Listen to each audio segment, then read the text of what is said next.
The devastation wrought in India by terrorists from Pakistan simply cannot be described. As the major exporter of terrorists devoted to the so-called jihad, or holy war of Islam, Pakistan has cost the lives of thousands. The irony is that India, as the world's largest democracy, is absolutely committed to protecting the religious freedoms of all its people. Pakistan for a number of years has been trying, ever since independence, that Kashmir should become part of Pakistan. Because our religion being majority Muslim, they felt that we should become part of their state. In 1947, 1965, and 1971, Pakistan demonstrated its belligerence with unsuccessful attempts to invade India. They think that because we are Muslims, by force they want to take us. They feel they are the upholders of Islam. I tell them, you are not upholders of Islam. In India, we have more than 200 million Muslims. In Pakistan, they only have 120 million Muslims. I don't think they will ever stop training insurgents and sending them inside. The most frequent target of Pakistan has been the Kashmir Valley, a picturesque area nestled within the highest peaks of the Himalaya mountains.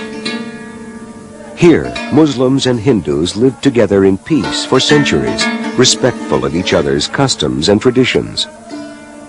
In the late 1980s, however, fundamentalism took over in Pakistan, provoking a jihad in Kashmir that was supported from Pakistan.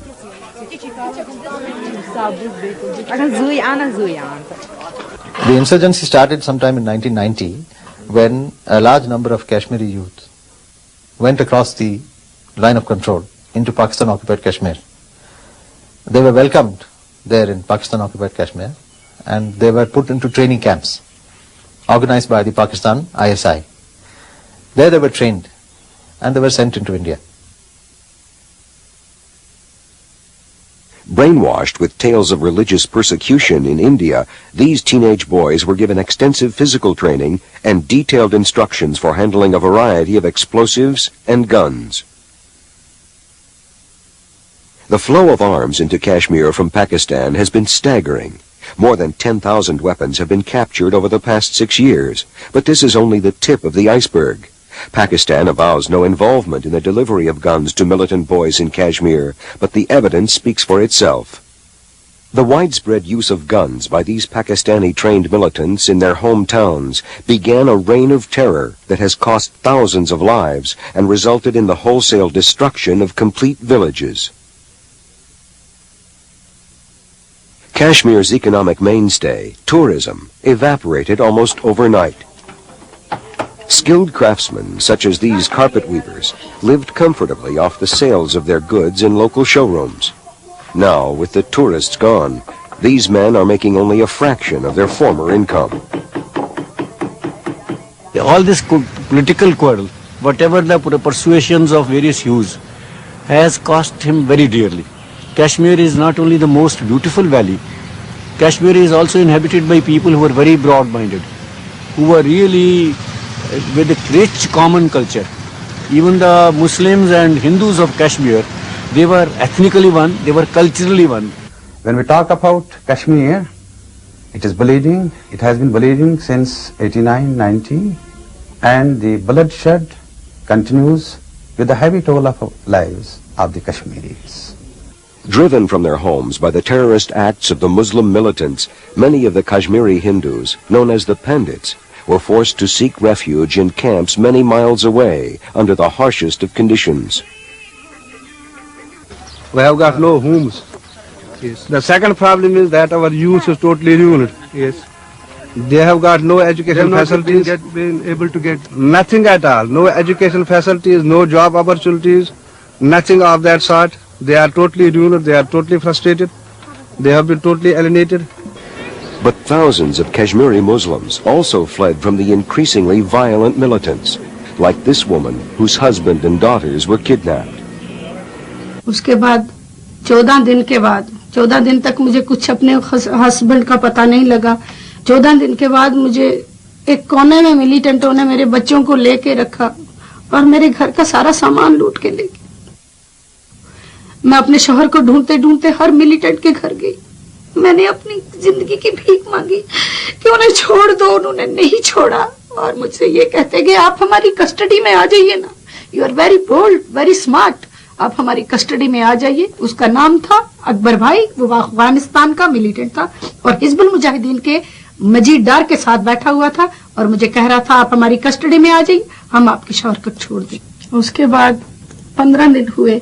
15 दिन के बाद मेरे 22 साल के देवर को उन्होंने मार दिया। These kind of wars, which we see in several countries in the name of jihad, it is not jihad, because these wars are not defensive wars. They are fighting for some other reason, for some other goals.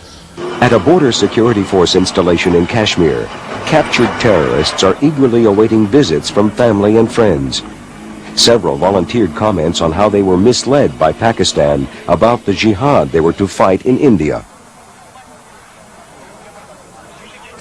When I just came from here, I was just thinking that people can't come from these houses outside, they can't go on the shops. When I just came here, I see that how they just Pakistan ISI told us that in Kashmir that Islam is in danger in there. When I just came here, I don't see that it's not wrong here. They're just training Pakistan in POK. There are so many camps there. You know, the Pakistani boys, they just send us to in Afghanistan. We were just 63 boys. Then we just trained 3 months. There are so many camps. Their name is like Abu Jandal, Al-Badr 1. Just train the Arbis launching camps. Then after they just send us here. I go with them. I meet with them commander. He was a DC commander, district chief commander. And this district chief commander, he tell me you can helping us for give us some information about gun, about train, about how you in your country fighting against Israel, how you was fighting in PLO, because I was working for a PLO 5 years. Unlike Kashmir, the terrain in Punjab is flat and open, and thus unwanted militants and their weapons can be kept out. The government has erected a fortified fence along the Pakistan border that has proven to be very successful. While militant acts continue in Kashmir, Punjab has recovered from its 8-year war with Pakistani-sponsored terrorist groups that pitted Sikhs against Hindus. Indeed, with its newfound stability, Punjab has regained its former prosperity. It's hard to imagine that only 11 years ago, the Golden Temple at Amritsar, the most holy of Sikh temples, was the scene of a major battle with the militant forces and suffered severe damage. Today, tens of thousands of worshippers come every day to attend prayer services at all hours and take in its beauty. While freedom of the press is taken for granted in Punjab today, the situation was very different in the 1980s. Journalists were the first group targeted, and scores were eliminated by the militants. In 1978, we started publishing the Punjabi daily, Jagvani, which is the second largest in the country. So, but my father was assassinated. He was the first to be assassinated when this whole movement started, this terrorist movement started. And 1984, my brother was the second victim from the family. Many factors contributed to victory in Punjab. Despite very difficult circumstances, security forces have managed to restore peace and stability to the state. The situation in Jammu and Kashmir has yet to reach this point.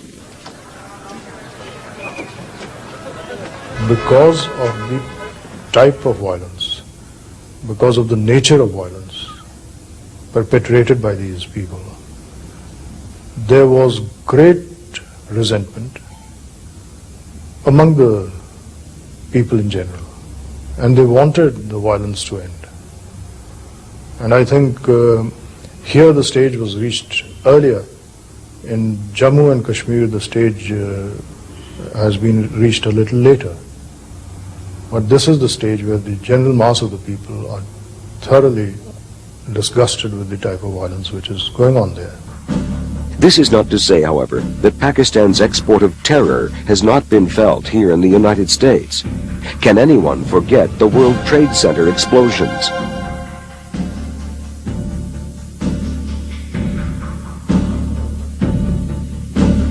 You saw just a small fragment of it in the World Trade Center blast. And had you not been quick about it, God knows how many other places would have blown in your face.